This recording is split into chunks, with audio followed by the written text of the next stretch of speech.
Ever get upset with yourself for getting upset? Hi, I'm Riggins, but most people just call me Riggo. Welcome back to Thoughts for Thursday. I've only recently stopped getting upset with myself for getting upset when something upsetting happened. Yeah, that's exactly what I meant to say. For a long time, I would get upset with myself for getting upset when something upsetting happened. Society sends us signals, doesn't it, that some emotions are bad. Women are sometimes discouraged from expressing strong emotions like anger because that's not perceived as nurturing. Men are sometimes discouraged from expressing soft emotions like sadness because that's not perceived as strong. Look, no serious person would encourage you to just go around without a filter, oversharing your emotional state with strangers. But that's not what I'm talking about here. I'm talking about our internal dialogue about emotions. Here's the definition of emotion. Conscious mental reaction, such as anger or fear, subjectively experienced as strong feeling, usually directed toward a specific object, and typically accompanied by physiological and behavioral changes in the body. I just say we call them feelings because we feel them. Where we feel them is in our bodies.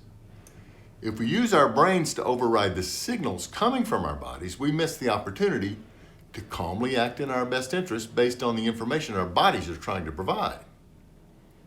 I got frustrated once with an organization that kept asking me to provide free content as a way of getting to know me better in advance of hiring me to speak at one of their meetings. But they somehow just never got around to scheduling the meeting. For a while, the fact that the executive director was polite and charming caused me to question my instincts a bit. It took me a while to clarify that the emotion I was feeling was anger. Anger is a signal from the body that it's time to set a boundary. So I politely declined the next opportunity to provide free content and wish them well in their future endeavors. Psychotherapy helps us heal because the very basis of a good psychotherapeutic session is having the therapist listen to the patient talk about their emotions, their feelings, non-judgmentally. Jon Kabat-Zinn first popularized mindfulness meditation in the West, and he defines mindfulness this way: paying attention in a particular way, on purpose, in the present moment, and non-judgmentally. Listening to the signals coming from our body non-judgmentally is no easy task, but if we were to be informed by our emotions without being controlled by them, I think it's a worthwhile goal. Thanks for joining me. Doors